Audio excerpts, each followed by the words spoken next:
ఒకప్పుడు ఎట్లుంటుండే అంటే bike taxi లేనప్పుడు ఎవడైనా సిటీకి వచ్చి ఎక్కడి నుంచి ఎక్కడైనా వెళ్ళాలనుకుంటే ఆటో వాడు ఎంత ఛార్జ్ చేస్తాడనేదే భయం ఎక్కువ అనమాట. వాడు మీటర్ పైన 200 అంటాడు, 300 అంటారు. కొంతమంది ఆటో డ్రైవర్లు అయితే గయాబే చేసేస్తారు. అలాంటి సిచ్యువేషన్లో ఎప్పుడైతే బైక్ ట్యాక్సీలు వచ్చాయో అప్పుడు తక్కువ ప్రైస్లో డెస్టినేషన్ కూడా అతి తొందరలో తీసుకెళ్ళవాలన్నమాట.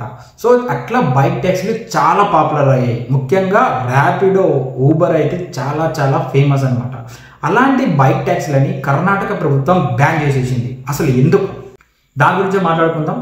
దానికంటే ఫస్ట్ ఈ ఛానల్ కనుక మీరు ఫస్ట్ టైం వస్తే ప్లీజ్ కన్సిడర్ సబ్స్క్రైబ్. ఈ వీడియో నచ్చితే ఖచ్చితంగా లైక్ చేయండి.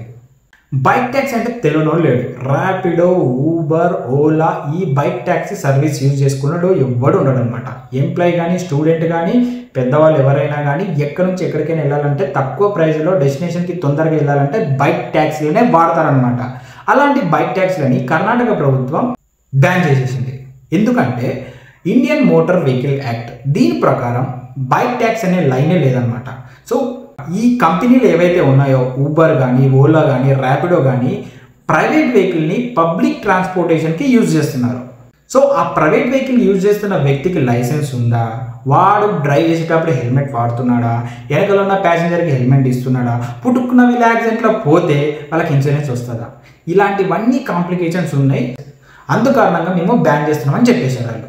దీనివల్ల కొంతమంది సాడ్గా ఫీల్ అవుతుంటే కొంతమంది హ్యాపీగా ఫీల్ అవుతున్నారు అనమాట. ఎవరు హ్యాపీగా ఫీల్ అవుతున్నారంటే ముఖ్యంగా ఆటో అన్నలు. నేను ఆటో వాణ్ణి అన్నగారి రూటు వాణ్ణి న్యాయమైన రేటు వాణ్ణి. అస్సలే ఈ ఫ్రీ బస్ సర్వీస్ వల్ల ఆడోళ్ళంతా బస్సులెక్కిపోతుంటే మళ్ళీ బైక్ ట్యాక్సీలు వచ్చి మా పొట్టను కొట్టినాయని ఇన్ని రోజులు ఫీల్ అయ్యారు అనమాట. ఎప్పుడైతే ఈ కర్ణాటక ప్రభుత్వం ఈ బైక్ ట్యాక్సీలను రద్దు చేసిందో వాళ్ళు ఇంకా మంచి హ్యాపీగా ఫీల్ అవుతారు అనమాట. మళ్ళీ దండుకుందామని.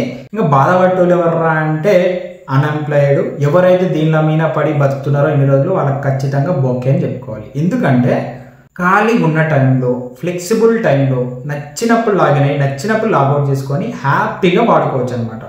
దీనివల్ల ఫ్యూచర్ లేకపోయినా తాత్కాలిక ఆనందం అనమాట. దీనికి మళ్ళీ రిటర్న్ తీసుకురావాలని ఆ రాష్ట్రంలో ఉన్న లీడర్స్ ట్రై చేస్తున్నారు. సిద్ధరామయ్య గారు ఎవరైతే ఉన్నారో పొలిటికల్ లీడర్, ఆయన ట్రై చేస్తున్నాడు. కానీ కోర్టు అయితే చెప్పేసింది అనమాట, ఇది రూల్స్ ప్రకారం లేదు, ఇండియన్ మోటార్ వెహికల్ యాక్ట్ ప్రకారం. సో అందువల్ల మేము బ్యాన్ చేసామని చెప్తుంది. సో మన హైదరాబాద్కి వచ్చే ఛాన్సెస్ ఉందా లేదనేది మనకు తెలియదు. సో ఒకవేళ వస్తుంది అనుకుంటున్నారా రాదనుకుంటున్నారా, మీకేమనిపిస్తుంది కామెంట్ చేయండి. మీకు బైక్ ట్యాక్సీ ఇష్టమా, ఆటో ట్యాక్సీ ఇష్టమా, లేదంటే క్యాబ్ ఇష్టమా, కింద కామెంట్ చేయండి. ఇలాంటి మరిన్ని మోర్ ఇంట్రెస్టింగ్ విషయాల కోసం ఈ ఛానల్ని ఖచ్చితంగా సబ్స్క్రైబ్ చేయండి. ఈ వీడియో నచ్చితే ఖచ్చితంగా లైక్ చేయండి. Thank you for watching. జై హింద్. Okay bye.